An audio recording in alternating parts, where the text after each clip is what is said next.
Today, we're looking at what happens when Karens get eaten alive by deadly animals. From a wildlife mocking that ended with someone dragged into the waters, to a woman's search for solitude that startled an apex predator. But first, we begin with a social media obsession that led a woman into the path of a grizzly. It was June 17th, 2018, and the afternoon sun cast sharp shadows across the forested trail at Yellowstone National Park. Within the hour, the ground beneath that trail would be stained with blood, and Maribel Hoxie would become another statistic in a preventable tragedy. Maribel was a 41-year-old administrative assistant from Reno, Nevada, known among her co-workers at the insurance firm for two things: her combative personality and her recent obsession with social media photography. She had never been to Yellowstone before this trip, but for months, friends said that she had been planning what she called her wildlife photography expedition. She had printed maps, bookmarked animal behavior guides, and even bought a new telephoto lens, obsessively commenting online about capturing Yellowstone in its rawest, wildest form. Her excitement was matched only by her impatience for authority, a trait friends had long found frustrating. That morning, Maribel had already clashed with park staff at the visitor center over the park's guidance, requiring visitors to remain at least 100 yards away from bears. She had called it ridiculous and accused rangers of fear-mongering to justify their jobs. Her traveling companion, a co-worker named Lynn, later told investigators that Maribel spent the drive to the trailhead complaining about government overreach and insisting that bears could sense human intentions. Lynn, an otherwise cautious and rule-abiding person, recalled feeling a creeping dread as Maribel laughed off every caution, snapping photos of road signs and writing sarcastic captions on her phone. The trail they approached that afternoon wound through a section of dense forest adjacent to a fast-moving river, the kind of terrain grizzlies favored for fishing and foraging. The air carried the earthy scent of pine and damp soil. The sound of rushing water masked other noises, a fact well documented in wildlife studies as increasing the risk of surprise encounters. But Maribel barely noticed, focused entirely on capturing perfect angles and lighting. Grizzly bears are among North America's most powerful predators, with males weighing up to 800 pounds and females typically reaching 400 pounds. They can sprint at speeds exceeding 30 miles per hour over short distances, and their 4-inch claws are designed for digging, climbing, and tearing. Despite their size, they can pivot on steep slopes and uneven terrain with surprising agility, a fact well documented in wildlife studies, but one Maribel dismissed as exaggeration. The trail ahead was blocked with yellow rope and multiple warning signs. 2 rangers stood positioned at the closure, addressing a small group of tourists and explaining that a large adult bear had been repeatedly seen defending its favored feeding and bedding area in the immediate vicinity. Witnesses later reported that Maribel arrived during this briefing and immediately began talking loudly, interrupting the ranger to call the warnings fear tactics designed to control tourists. As the ranger continued speaking, movement appeared through the pine trees near the riverbank. The bear emerged, a massive brown form moving with deliberate awareness of the humans, scanning its surroundings and asserting control over its territory. Most of the tourists complied immediately to what they believed was a safe distance. Maribel did the opposite. She loudly declared the warnings exaggerated and ducked under the rope barrier, walking directly toward the bear with her phone raised. The ranger shouted for her to stop. Maribel continued forward, her attention fixed on her phone screen as she framed the shot. The rangers, positioned behind the rope and surrounded by tourists, were limited by park protocol and safety constraints. The bear was already within critical distance, and deploying spray risked escalating the situation amid fleeing tourists. The bear covered the distance in a few seconds. The charge happened with shocking speed, its massive body accelerating with explosive power, refined by evolution. Maribel had just begun to lower her phone when the bear hit her. The impact was like a car collision. The bear's massive paw swung in a devastating arc, striking Maribel's upper body with enough force to lift her off her feet before driving her backward onto the rocky ground. The bear was on her instantly, its weight, approximately 400 pounds, pinning her flat. What followed was brutal. The bear's jaws closed around Maribel's head and neck.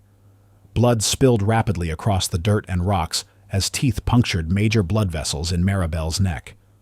Her arms flailed briefly, hands striking uselessly against the bear's massive shoulder. Maribel's movements had ceased by this point, though whether from shock, blood loss, or catastrophic injury was impossible to determine from observation alone. The bear delivered 2 more bites to Maribel's upper body, focused on neutralizing the threat before suddenly disengaging. The entire attack had lasted just under a minute. The bear lingered briefly to ensure the intruder had left its territory before retreating into the trees. The ranger radioed for emergency response within seconds of the bear's retreat. Park medics, already staged within the park due to the wildlife closure, arrived immediately. The attending medic noted massive blood loss, obvious catastrophic cranial trauma, and severe trauma to the neck and upper torso. Death was pronounced at the scene. The trail remained closed for more than 48 hours, while wildlife officials monitored bear movement in the area. The bear was tracked but not removed or euthanized, as officials determined the attack was a defensive territorial response rather than predatory behavior. Yet even as the grizzly's crushing jaws fell silent after a brutal mauling, in Florida, a manager's confrontational mockery of posted warnings was about to end in a violent death roll. It was August 4th, 2014, and the late afternoon sun hung heavy over the Everglades National Park, casting long shadows across the murky canal water where Tamsin Crowell stood at the edge of the observation pull-off. Birds flitted between mangroves, and the occasional splash hinted at unseen movement below the dark surface. Tamsin was a 36-year-old real estate office manager from Tampa, known among her colleagues for her sharp tongue and an unwavering conviction that rules applied to other people. Her sister later described her as someone who always needed to be right, who would argue a point long past the time everyone else had moved on. She had taken this week off to vacation with extended family at a rental property near the park. Her vacation, she insisted, was meant to combine relaxation with authentic wildlife photography, and friends said that she carried herself with the confidence of someone certain she could charm, negotiate, or control any situation. That afternoon, she had insisted on stopping at this particular canal overlook, despite her brother-in-law's repeated suggestion that they move along to one of the designated viewing areas clearly marked for wildlife observation. She carried a bag of marshmallows she had purchased earlier that day from a roadside shop, explaining to her niece that they were specifically meant to help attract animals closer for better photographs. She spoke casually about how the white color would stand out against the dark water and vegetation, making it easier to draw attention from whatever might be lurking below the surface. What Tamsin likely didn't understand was the prehistoric predator that dominated these waters. American alligators can grow up to 15 feet long and weigh over 1,000 pounds, with males in this region averaging 11 to 12 feet. Their bite force measures approximately 2,980 pounds per square inch, among the most powerful of any animal on Earth. They are ambush predators, capable of explosive acceleration from nearly complete stillness, with stealth and patience honed over millennia. Specialized sensory organs along their jaws can detect minute vibrations in the water, enabling them to pinpoint struggling prey even in low visibility. Even the faintest ripple can trigger predatory instincts. Posted warnings explained that feeding alligators was not only illegal, but created a direct threat to human safety. Tamsin had read these aloud in a mocking voice to her family members before opening the bag of marshmallows. She began tossing them toward the water, each one landing with a soft plop. Several alligators that had been floating at a distance began moving closer. A tourist from the adjacent parking area approached and told Tamsin she needed to stop immediately. What followed was a loud argument, with Tamsin insisting she knew what she was doing and accusing the man of being paranoid. Her voice rose in pitch and volume as she threw another handful of marshmallows, this time directly at the nearest alligator. The splashing and shouting drew more attention from both tourists and wildlife. At least 4 large alligators had now closed in toward the bank, their bodies creating V-shaped wakes as they moved through the water with focused, deliberate motion. The attack happened so suddenly that several witnesses later struggled to describe the exact sequence. A massive alligator, later measured at just over 12 feet, lunged from the bank with explosive force. Its jaws clamped onto Tamsin's right forearm with an audible crack as bone shattered instantly beneath the pressure.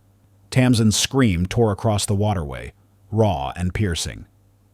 The alligator immediately initiated a death roll, a hunting technique where the predator rotates rapidly along its longitudinal axis to tear flesh and disorient prey. The violent twisting motion caused severe traumatic amputation, with near-complete avulsion of Tamsin's arm below the elbow, bone fragments exposed, and tissue torn in ragged strips. Witnesses described hearing wet, tearing sounds and Tamsin screaming, reaching a pitch that several said they would never forget. The violent thrashing drew the other alligators toward the disturbance, competing for position in a rare scenario where multiple adult alligators engaged the same human simultaneously. A phenomenon noted by wildlife experts as extremely uncommon outside of deliberate feeding or provocation.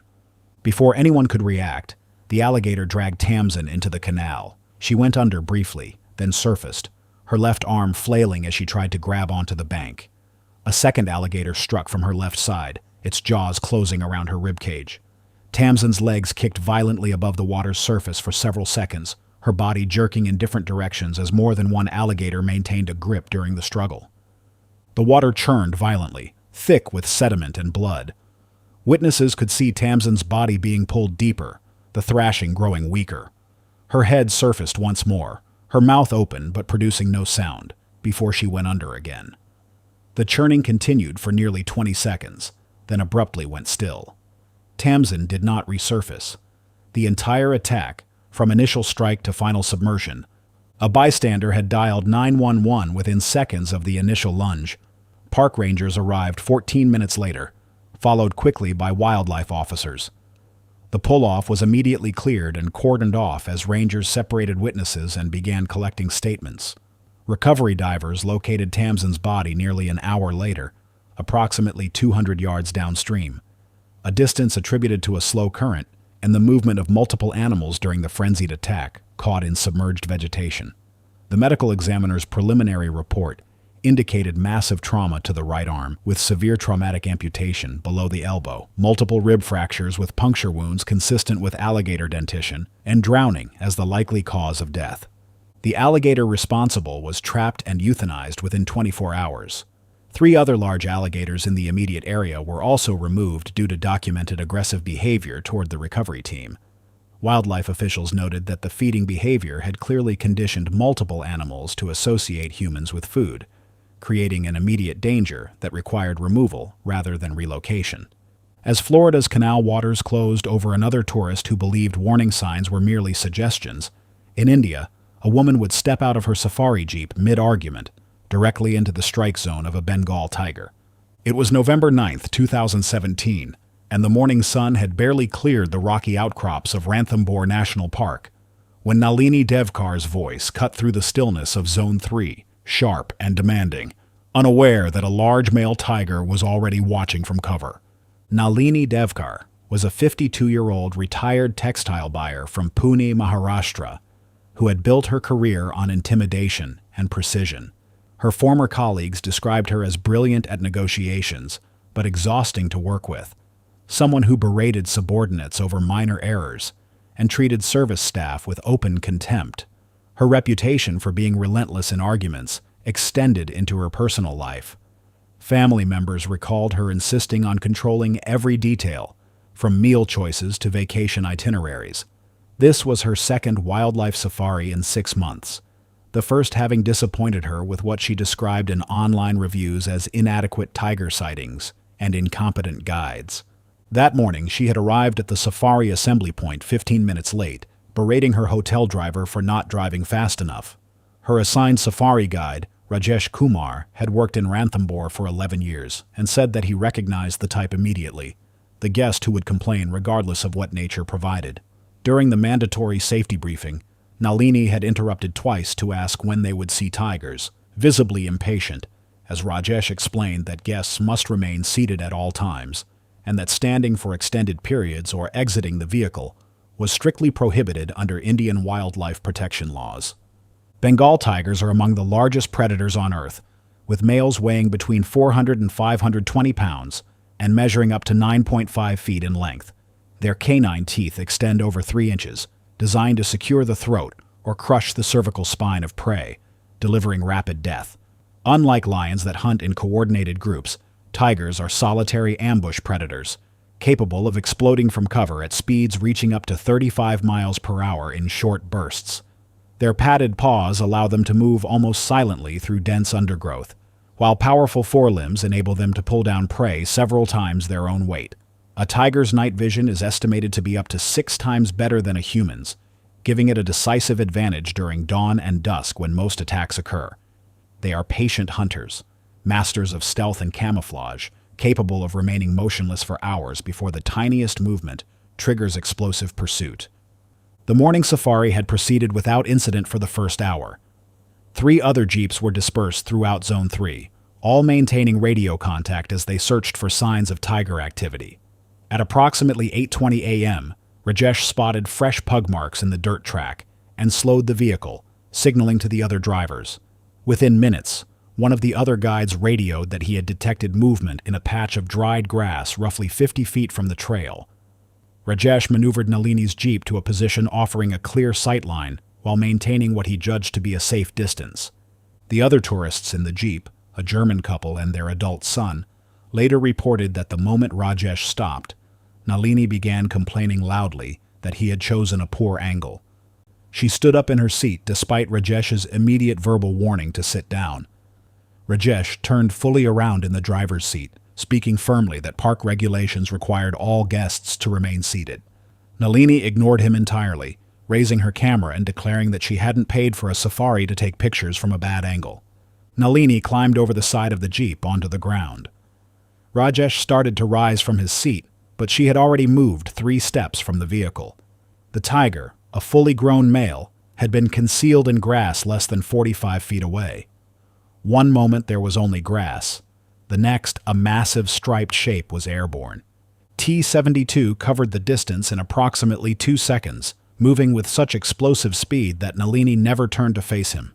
The impact of a roughly 450-pound tiger striking at full speed knocked her forward onto her face. The tiger seized her, and within moments his jaws had closed around the back of her head and neck. Nalini's body jerked briefly, then went limp. The tiger maintained its grip for several seconds, holding her motionless. Then, with Nalini's body still clamped in its jaws, her arms scraped along the ground, leaving parallel grooves in the dirt. Within 10 seconds, the tiger had pulled Nalini's body into denser cover and vanished from sight.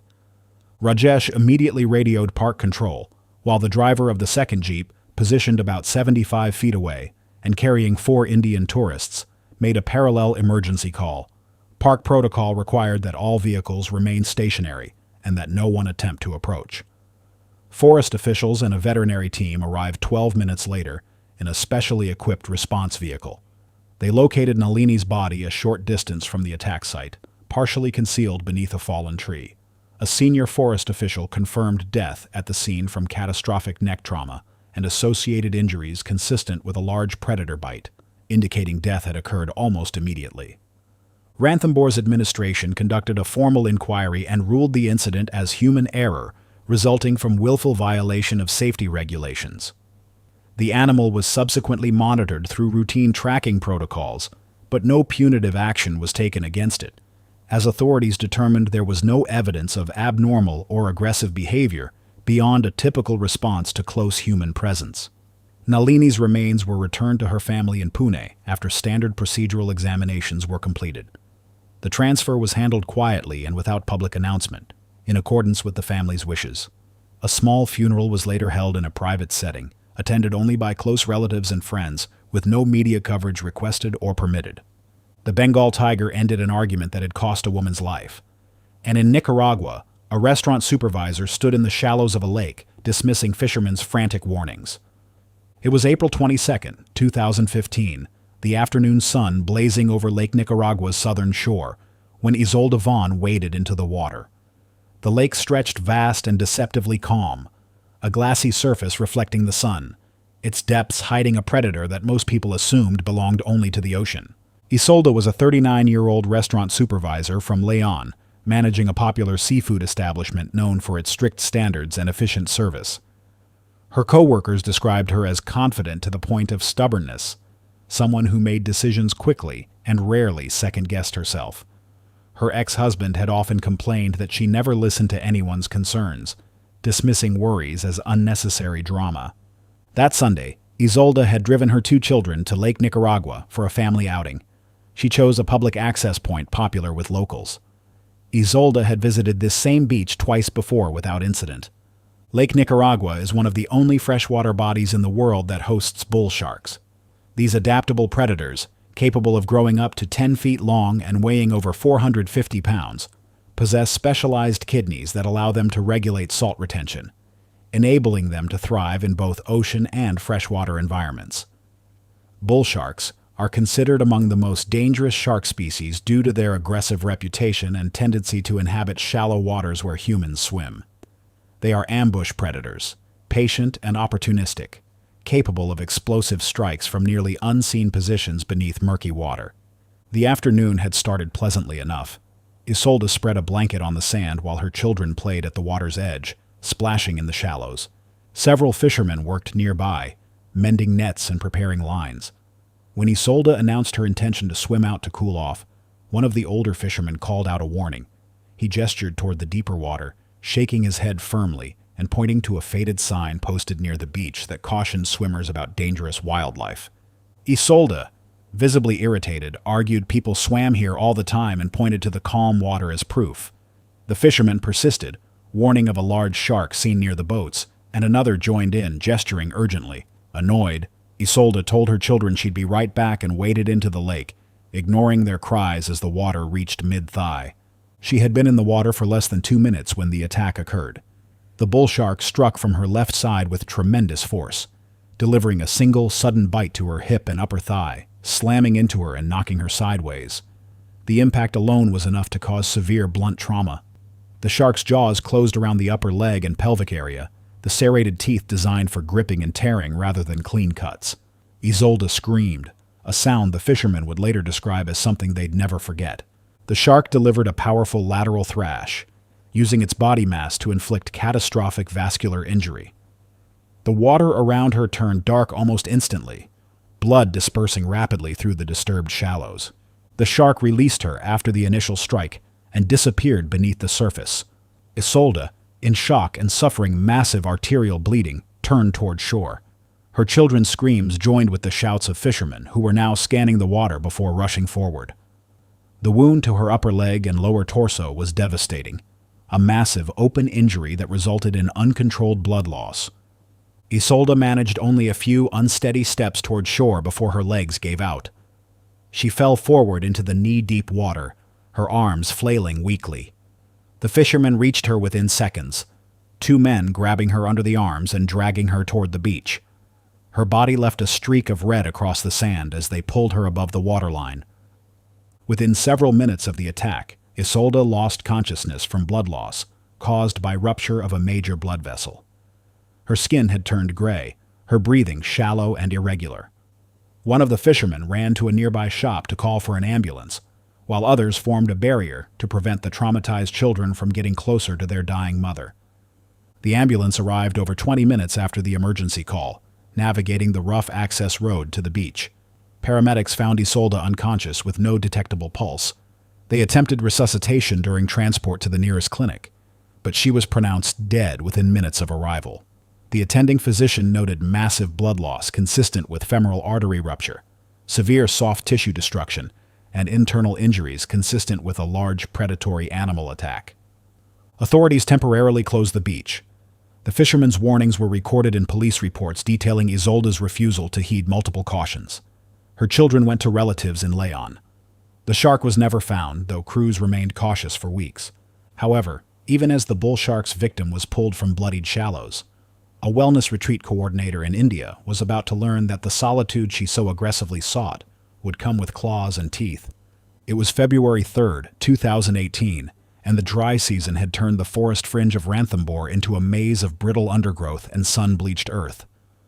Kavira Sondhi stepped off the marked trail, her irritation from earlier still simmering as she pushed deeper into the brush. Kavira was a 44-year-old wellness retreat coordinator from Jaipur, known among her circles for her particular brand of spirituality that emphasized personal space and communion with nature. Her reputation was solid, if somewhat abrasive. Former clients often mentioned her expertise, but also her impatience with those who didn't take the practice seriously. Friends recalled her journal entries, filled with plans for solitary meditations and notes on finding clarity in isolation. She had driven to Ranthambore alone that weekend, seeking what she described in her journal as an authentic wilderness experience. That morning she had started on the designated nature trail with a handful of other hikers, but within 20 minutes had snapped at a young couple for walking too close behind her and disrupting her focus. When an older hiker politely suggested the group maintain visual contact for safety, Kavira had dismissed the concern with visible annoyance. People recalled her muttering about crowds and chatter interrupting her connection with the forest. She mentioned wanting to find a private spot away from the main path, somewhere she could meditate without the constant chatter and camera clicks of tourists. The forest fringe of Ranthambore is not the tourist-friendly tiger reserve most visitors experience. It's a transitional zone where dense forest meets scrubland, creating perfect habitat for one of India's most dangerous animals, the sloth bear. Despite their misleading name, sloth bears are aggressive omnivores weighing roughly 200 to 300 pounds, equipped with curved claws reaching nearly 3 inches long, evolved for tearing open termite mounds. Unlike other bear species, sloth bears have poor eyesight and startle easily, making them the most dangerous when cornered or surprised, and their sudden, explosive charges leave little time for reaction. Local guides had reported increased sloth bear activity in the area due to recent Forest Department honey collection that had disturbed several dens.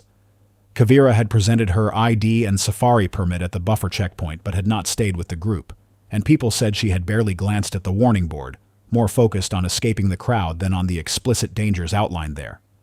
The board had bright yellow warnings with bold lettering and diagrams of a bear's strike zone, clearly visible even from 10 feet away. Around mid-morning, she veered from the trail into denser brush. Another hiker, a man who had been maintaining distance after her earlier outburst, noticed her departure and called out a warning. When she didn't respond, he followed at approximately 40 feet, concerned but unwilling to provoke another confrontation. He hesitated at the edge, about to turn back when he decided to make one more attempt to convince her to return to the trail. The sloth bear sow had been foraging with her 2 cubs in a small clearing screened by dense vegetation. At approximately 250 pounds with a distinctive cream-colored chest marking, she was in the most dangerous phase of motherhood, cubs old enough to explore but still requiring fierce protection. Sloth bears have documented swift reaction times when startled, and their maternal aggression is responsible for more human fatalities in India than tiger attacks. Kavira stumbled directly into the clearing, less than 15 feet from where the cubs were investigating a rotted log. The man, still approaching through the brush, heard her sudden gasp. Forest staff routinely advise people to back away slowly and keep voices low. The sow charged instantly, covering the distance in a blur of dark fur and rage. The impact knocked Kavira flat on her back. The bear's first swipe caught her across the torso, the 3-inch claws ripping through her cotton shirt and into flesh with shocking ease. The wounds opened wide, 3 parallel gashes across her abdomen deep enough to expose underlying tissue and muscle. Kavira screamed, a sound the man described as more surprise than pain initially, her hands coming up defensively as the bear's weight pressed down on her. The second strike tore across her chest and left shoulder, the claws catching on bone. The force of the blow jerked her body sideways even as the bear held her down. The bear focused on Kavira's head and face, typical sloth bear behavior, her jaws closing on Kavira's skull with audible force. The man saw Kavira's body convulse once, then go still. The sow delivered 2 more savage bites to Kavira's face and neck before suddenly retreating, gathering her cubs with urgent vocalizations and crashing away through the undergrowth. The entire encounter had taken less than a minute. The man ran, stumbling and falling twice in his panic to reach the trailhead. Rangers responded to his frantic report, arriving at the scene 22 minutes later from a nearby ranger post. They found Kavira where she had fallen, her body ravaged beyond any hope of survival. She was declared dead on scene. The slashes across her torso had caused massive hemorrhaging, while severe trauma to her skull and face had likely caused near-immediate unconsciousness. A preliminary post-mortem by the local district medical examiner documented severe lacerations to the abdomen measuring 8 to 12 inches in length and up to 3 inches deep, extensive facial mutilation, and severe cranial and cervical trauma consistent with a large animal attack. The sloth bear and her cubs were not tracked. Forest officials closed that section of trail permanently and increased warning signage throughout the reserve. Kavira's body was returned to her family in Jaipur. Thanks for watching. If you like these stories, click here.